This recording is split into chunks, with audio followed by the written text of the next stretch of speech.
আমরা সবসময় আমাদের পরিচয় সম্পর্কে আমাদের একটা প্রশ্ন জাগে সবারই একটা একটা কোনো না কোনো সময়ে যে আমরা আসলে কে? আমাদের পরিচয়টা কি?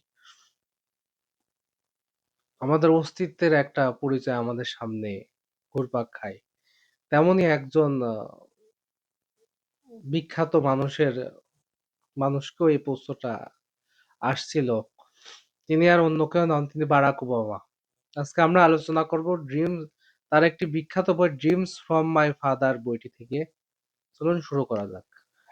'ড্রিমস ফ্রম মাই ফাদার' বইটিতে আমরা দেখি যে ২১ বছর বয়সী এক যুবকের কাছে ফোন আসে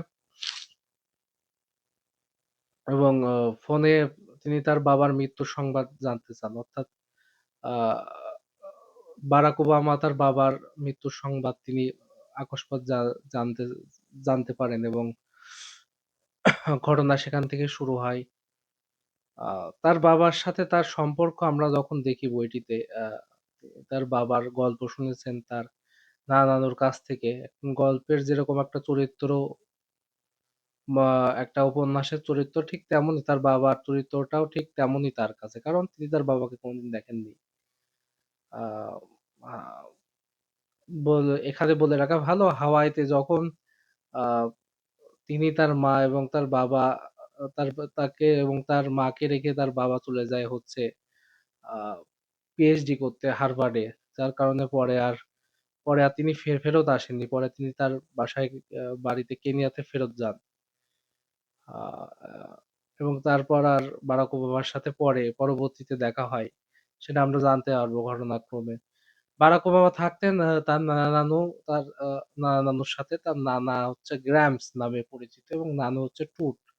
এবং যাদের সাথে বারাক ওবামার খুনসুটি ম্যাগ মানে বেশিরভাগ সময় তাদের সাথে থাকে।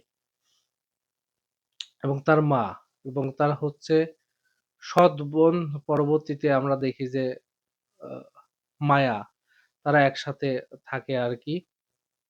এবং এখানে আরেকটি চরিত্রের আবির্ভাব খুবই গুরুত্বপূর্ণ। সেটা হচ্ছে আ বারাক ওবামার সৎ পিতা লোলো। এবং তিনি লোলোর সাথেই লোলো তার মার সাথে ইন্দোনেশিয়াতে যান এবং হচ্ছে আ সেখানকার একটা বাস্তব জীবনের সাথে তার পরিচয় ঘটে। দারিদ্র একটা দেশ, নিপীড়িত একটা দেশ, নতুন সংস্কৃতি এবং লোলো তাকে অনেক কিছু লোলোর দর্শনটাও ছিল অন্যরকম। লোলো তাকে চালাক হতে বলতেন এবং হচ্ছে শক্তিশালী নয়তো চালাক এরকম বলতেন। এবং তার দর্শন থেকেও ওবামা নতুন কিছুর নতুন কিছুর সাথে পরিচয় হন।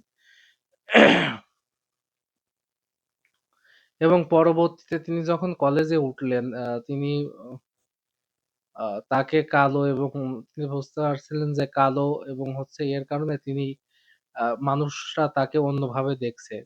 সাদাদের যে বর্ণ বৈষম্যটা তিনি প্রত্যক্ষভাবে লক্ষ্য করলেন এবং তিনি সেখান থেকে বেরিয়ে আসার চেষ্টা করতে একটা ভিন্ন মানুষের পরিচয় বহন করার ট্রাই করতে থাকেন কিন্তু তিনি আবার নিজেকে প্রশ্ন করতে থাকেন যে আমি আসলে কি এরকম আ নাকি এরকম হওয়ার অভিনয় করতেছি। মানে একটা অস্তিত্বের সংকট পুরো জুড়ে তার ছিল কালো হওয়ার কারণে।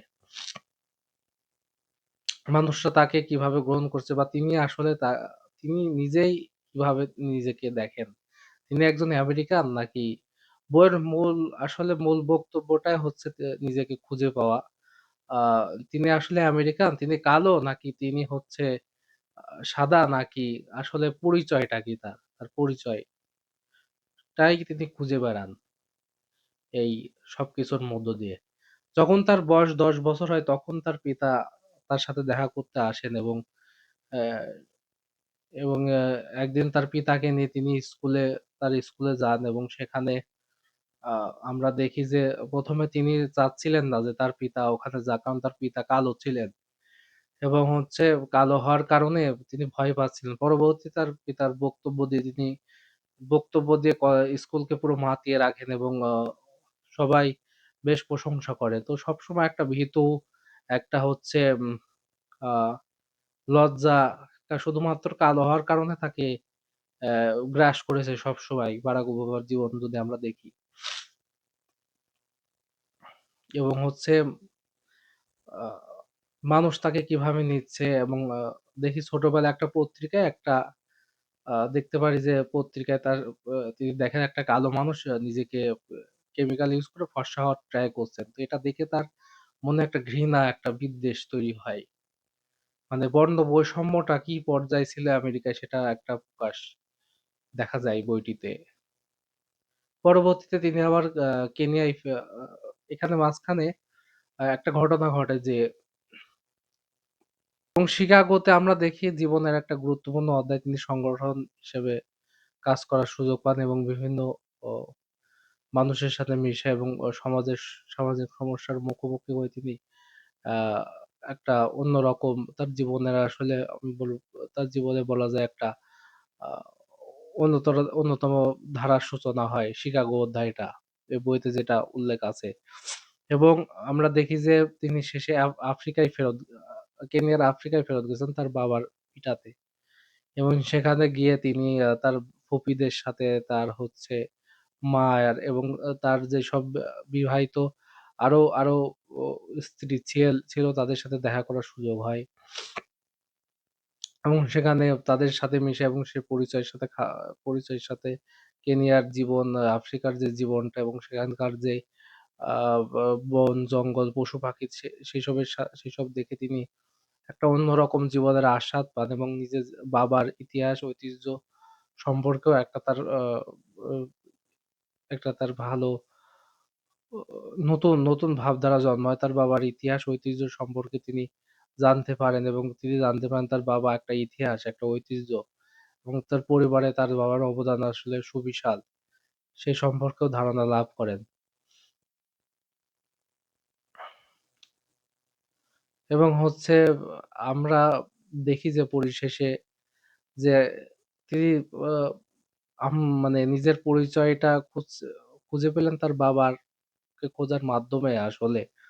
আ এবং অতীত ইতিহাস না জানলে নিজের সম্পর্কে আ নিজের সম্পর্কে আসলে অ নিজের পরিচয় সম্পর্কে জানা সম্ভব হয়ে ওঠে না।